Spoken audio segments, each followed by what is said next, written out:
పరిశుద్ధ పర్వతమునకును నీ నివాస స్థలమునకు నన్ను తోడుకుని వచ్చి అప్పుడు నేను దేవుని వారి మీద నాకు ఆనంద సంతోషము కలుగు చేయి దేవుని ఎదురు చేయి. దేవా నా దేవా సితారా వాయించు నీకు కృతజ్ఞతాస్తుతులు చెల్లించు. ప్రభురాత్రుల సంస్కారం ఆరాధన జరిగించు. మిక్కిలి ప్రియ మనము మన ప్రభు యేసు క్రీస్తు యొక్క పరిశుద్ధ రాత్రి భోజనం రావాలని ఉద్దేశిస్తున్నాం కనుక పరిశుద్ధుడైన పౌరులు హెచ్చరించినట్లు మనల్ని మనం శ్రద్ధతో పరీక్షించుకుని వ్యక్తమైనది. ఎందుకనగా ఎవరు తమ పాపలను వినయముగా ఒప్పుకొందురు, ఎవరు నీతిని గురించి ఆకలి దొంగలు కలిగిందురు అని వారు ముఖ్యంగా ఆదరించి బలపరుచుటకై ఈ పరిశుద్ధ సంస్కారము నియమింపబడినది. మనలను మనం పరీక్షించుకుని మన ఎందుకు పాపములు మరణములు తప్ప మరేది కనబడదు. దీని నుండి మనమంతటా మనమెంత మాత్రమే తప్పించుకోనలేము. కావున మన ప్రభువునే స్తుతిస్తూ మన మీద కనికరము గలవాడై మనకు ప్రతిగా దేవుని పొందుచున్నట్లు ధర్మశాస్త్రమును తాను నెరవేర్చినట్లు మన కొరకును మన వృత్తి కొరకును మరణము పొంది మన పాపముల మనం పొందవలసిన అనుభవించినట్లు ఆయన మనుష్యుడాయన మనం మరీ గౌరవముగా తిన్నట్లు మన విశ్వాసపడి ఆయన చిత్తములకు సంతోషపూర్వక విధేయులమైనట్లు తన రాత్రి భోజనము పరిశుద్ధ సంస్కారం నియమించాడు. దీని యందు తన శరీరము మనకు ఆహారముగాను తన రక్తము పానముగాను అనుగ్రహించుచున్నాడు. కాబట్టి క్రీస్తు యొక్క మాటలను దృఢముగా నమ్ముచు ఎవరు ఏ రొట్టెను తిని ఈ ప్రాంతంలో త్రాగుదురు వారు క్రీస్తు వారి అందరూ జీవించును వారు నిత్య జీవం గలవారై పొందుదురు. ఆయన మన ప్రార్థన మాత్రపడి మన నీతి మంత్రముగా తెచ్చుకునే మరణమును పొంది లేపబడిన స్వచ్ఛము బయలుపరచుచు ఆయన జ్ఞాపకార్థముగా దీన్ని ఆచరించబడును. మరియు మనము దీన్ని బట్టి ఆయన మిగిలిన హృదయపూర్వకమైన వందనములు చెల్లించు మన సిలువని ఎత్తుకొని ఆయన వెంబడించి ఆయన మనల్ని ప్రేమించినట్లు ఆయన ఆజ్ఞ ప్రకారం మనం ఒకరినొకరు ప్రేమించలేను. ఎందుకనినా ఈ ఒకే రెండు ఎందుకు పాలు పుచ్చుకొనొచ్చు ఈ ఒకే పాత్రలో తాగుచున్నందున మనమందరూ ఒక్క శరీరమై ఉన్నాము. ప్రార్థిద్దాం. సర్వశక్తి గల దేవా, నీకు అందరి బోధ రహస్యము కోరికలు స్పష్టంగా తెలిసి అన్నది దాచబడి పరిగణది ఏది లేదు. మేము నేను పరిపూర్ణముగా ప్రేమించి నీ పరిశుద్ధ నామమును సరైన రీతిని కనపరచడంలో మా హృదయ ఆలోచనలు నీ పరిశుద్ధ ఆత్మావేశమును పవిత్రపరచుకొని నీ కుమారుడును మా ప్రభువైన యేసు క్రీస్తు ద్వారా నేను వేడుకొని చూస్తున్నాను. ఆమె మాతృ జరిగించుకుంటాం. హృదయమును పరిశోధించే సర్వశక్తి గల దేవుని సర్వమందని మేము అడుగున దేవనగా మీరు స్వభావ పాపలని చేయవలసిన మీరు చేయడానికి చేయించు తలపు వలన మాట వలన క్రియ వలన మీ రక్షకుడు దేవునికి దుఃఖమును కోపమును కలుగు చేస్తారని అందువలన శిక్షకి న్యాయముగా పాత్రలని మీరు నిశుభగా గ్రహించి లెక్కించు ఒప్పుకొనుచున్నారా? యేసు క్రీస్తు పాపాలను రక్షించడానికి లోకమునకు వచ్చినని ఆయన నామమున విశ్వాసం వారికి అందరికీ పాప పరిహారం కలుగునని నిశ్చయముగా నమ్ముచున్నారా? అలాగైతే మీరు సకల పాపముల నుండి ముక్తి పొందవాలని ఆశతో కోరుచు క్రీస్తు నిమిత్తము మీ పాపములను క్షమించి సమస్త దుర్నీతి నుండి మిమ్మల్ని పవిత్రపరచుట పరలోకమందున్న మీ తండ్రి యొక్క దయగల చిత్తమని మీరు రూఢిగా నమ్ముచున్నారా? ఇంతటి నుండి పరిశుద్ధాత్మ విధేయులై సమస్త పాపములను ద్వేషించి విడిచిపెట్టి దేవుని సన్నిధిగా జీవించుచు హృదయమందును ప్రవర్తనయందును పవిత్రముగా ఉన్నట్టుకు దినదినము ప్రయత్నించుకోవాలని నిశ్చయించుకొనుచున్నారా? మన వినయముగా దేవుని ఎదుట పాపము ఒప్పుకొని ప్రభువైన యేసు క్రీస్తు మూలమున మనకు క్షమాపణ దయచేయమని ఆయనను వేడుకొనుము. అందరూ నాతో చెప్పండి. ఓ దేవా నా పరలోకపు తండ్రి, నేను నీకు విరోధముగా అనేక విధములైన ఘోర పాపములు చేసి నా పాపము నేను సంపూర్ణంగా గ్రహించలేదు. కానీ నీకంతయు స్పష్టముగా తెలిసి నా బాహ్య చేతులు ఆంతరిక చేతులు లెక్కలేని ఘోర పాపము చేసి మీ ఎదుట ఒప్పుకొనుచున్నాను. మరియు నేను పశ్చాత్తాపడుచు నా దోషములను గురించి మనస్ఫూర్తిగా గ్రహించుచు నీ మితి లేని కృపను బట్టి నన్ను కరుణించి నీ కుమారుడు మా ప్రభువైన యేసు క్రీస్తు నిమిత్తమున నా పాపములను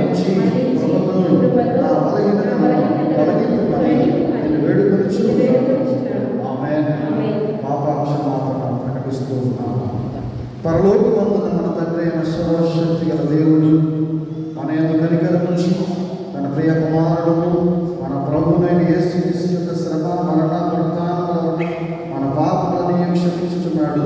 మరియు క్రీస్తు ప్రభుని సంఘం యొక్క కాపరుడైన నేను ఆయన ఇచ్చిన అధికారమును బట్టి విలువలుగా పశ్చాత్తాపపడి ఆయన విశ్వాసం ఉంచు వారందరి పాపములు సంపూర్ణంగా క్షమింపబడిన అని తండ్రి యొక్కయు కుమారుని యొక్కయు పరిశుద్ధాత్మ యొక్కయు నామమున ప్రకటించుతున్నాము.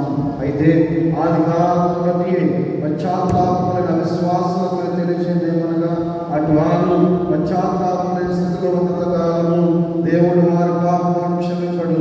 మరియు కృపాదినంతము కాకముందు తమ దుర్మార్గములను వెళుకయు నిష్పశ్చాత్తాపములకయు క్రీస్తునందు విశ్వాసము చేయడం ఎడల దేవుడు నిశ్చయముగా వారి దోషములను వారి మీదకి రప్పించము. పెద్ద తర్వాత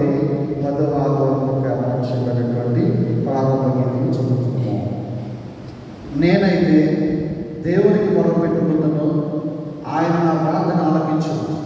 వారు నా మీదకి రాకున్నట్లు సమాధానం కలుగచేసి ఆయన నా ప్రాణము విమోచించి ఉన్నాడు. ప్రార్థన మొదలుకొని ఆశీర్వదకు దేవుడు మారు మనసు లేని వారై తనకు భయపడిన వారికి అవతరిపించున్నాడు. నీ భారము యెహోవా మీద మోపుము, ఆయన నీ నామములను. దేవా చెవియొగ్గి నా ప్రార్థన ఆలకింపుము, నా వెనుకమునకు విముఖుడవై ఉండకము.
ఆత్మలో చొప్పున నడుచుకోవచ్చు.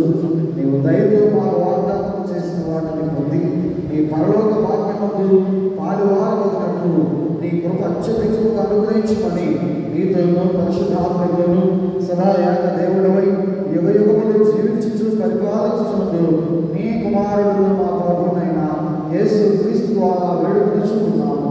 ఆమేన్. దయచేసి కూర్చోండి. రితం తర్వాత కార్యక్రమాలు త్రిత్వంలోని 10